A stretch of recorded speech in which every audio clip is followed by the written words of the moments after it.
For more, let's bring in California Congressman and House Science, Space, and Technology Committee member Jay Obernolte. Congressman, welcome. It's good to see you, Mike.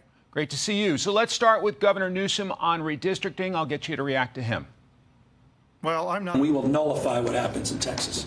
We will pick up 5 seats with the consent of the people. And that's the difference between the approach we're taking and the approach they're taking. We're doing it on a temporary basis. We're doing it in a fully transparent way. How do you respond, Congressman? Well, I'm not a fan of mid-cycle redistricting. I think it erodes voters' confidence in the fairness of our elections and their trust in our democracy, be that in Texas or in California.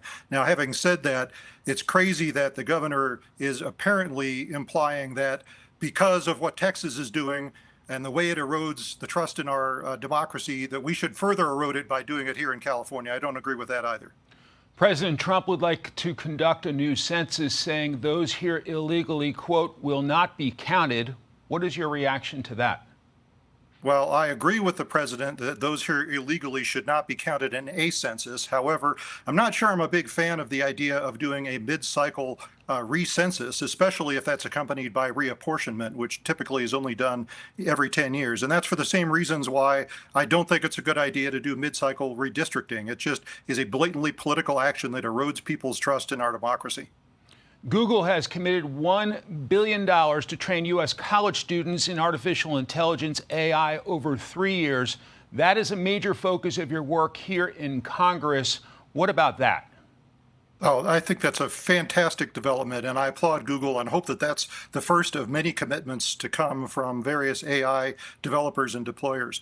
As you know, I was the chairman of the House AI Task Force last year, and we devoted an entire chapter in our task force report on the topic of education and workforce development, because it's going to be so critically important to making sure that America maintains its leadership in the development and deployment of AI. And we need to make sure that our students are graduating and entering the workforce with the tools that they need to succeed in an AI-empowered workplace. This investment by Google is going to help make sure that that's true. Quick follow-up. In your view, are we still ahead in terms of AI development? We are, but not by very much, and it's certainly possible for some of our geopolitical rivals to catch up. China, in particular, has made a commitment to be the world leader in AI development and deployment by the year 2030. And Mike, they are devoting vast amounts of resource to that. We should be very concerned by statistics like the one that says that they'll graduate about twice as many PhDs in computer science as we will this year. We can't allow that to continue and still maintain our leadership.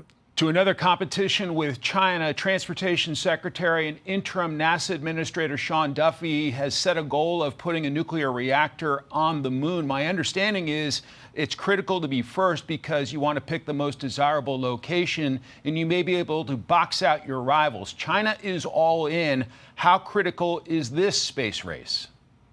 Well, it is very critical, and not just for the geopolitical competitive reasons, but also for the reasons of basic science.